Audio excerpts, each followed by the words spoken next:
Hashtag Heatwave Spain 2026. Long analysis. Hashtag introduction. Spain is currently enduring its first heatwave of 2026, and the toll tells a story that weather reports will not tell you. At least 108 people have died in just a few days as temperatures spike across 14 autonomous communities. This is not a random natural disaster. It is a predictable consequence of a system that prioritizes corporate profit over human survival, and it exposes the sharp class dividing line between those who can escape extreme heat and those who cannot. Working class neighborhoods, outdoor workers, and elderly people living alone are 9 times more likely to die in these events than affluent residents with air-conditioned apartments, private pools, and the ability to leave the city. This is not a coincidence. It is structural. A heatwave is not just a meteorological event. It is a class sieve. Hashtag context. Hashtag death toll. Accelerating. The Momo daily mortality monitoring system run by the Carlos III Health Institute recorded 8 heat-related deaths on Sunday, June 21st. By Monday, the figure had quadrupled to 34. By Tuesday, June 23rd, the toll exploded to 66 deaths in a single 24-hour span. That is not steady-state emergency behavior. That is mortality scaling with exposure time and thermometer readings, while no preventive structural intervention is deployed. The acceleration should itself be treated as evidence of policy failure, not just weather severity. Hashtag geographic layer. This Wednesday, 14 communities are under alert. País Vasco and Cantabria face red level extraordinary danger. Balears and Galicia are yellow. Everything else sits at orange, important danger. The northwest interior, the Ebro Valley, and large parts of the center and south will remain at or above 40 degrees Celsius through today. Thursday should bring relief. Temperatures will fall by 8 to 10 degrees across most of the peninsula. That is better. But 108 people are already dead, and the number is not final.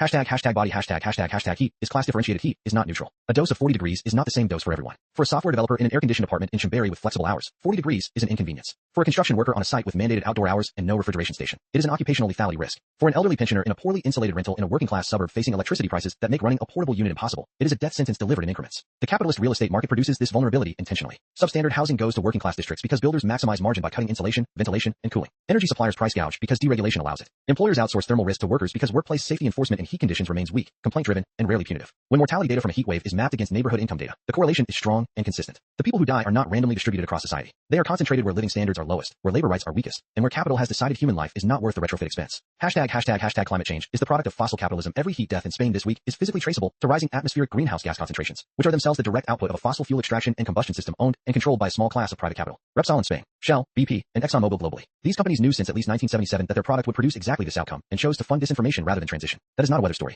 It is a class story whose unit of analysis is the corporation. The mode of production that emits carbon is the same mode of production that pays below subsistence wages to agricultural workers in Andalusia and refuses to retrofit housing stock because refunding landlords would reduce landlord profit. One system, two symptoms. Hashtag liberal crisis management is a ritual without transformation. Spain's response is textbook liberal crisis theater. EMET issues color-coded alerts that perform vigilance. Politicians offer condolences that perform concern. Media displays thermometer graphics that perform objectivity. Then structural factors are left unaddressed. The actual solutions are not exotic or technologically unavailable. Mandatory heat safety standards for outdoor labor with enforcement teeth. Mass public cooling centers near working-class transit hubs. Public housing retrofits prioritizing thermal insulation. Free public water access in every municipality. Price controls on electricity during declared heat emergencies. Transition planning to eliminate fossil fuel extraction and combustion within a decade. Spain has the fiscal and technical capacity. What it lacks is the class power to shift resources from capital accumulation to human protection. The state continues to act as a committee managing bourgeois interests, which means extreme weather events will continue to produce body counts that are then narrated as unavoidable misfortune. Hashtag counterargument. The liberal counterargument is familiar. Demographic trends, individual responsibility, technological optimism. Spain's population is aging. Some more elderly are exposed. People should avoid midday sun and drink more water. Air conditioning is available in stores for anyone with purchasing power. The demographic argument is half true and entirely misused. An aging population is not an automatic death sentence. Japan and parts of the EU have aging populations without these death tolls because they have stronger collective support systems for the elderly.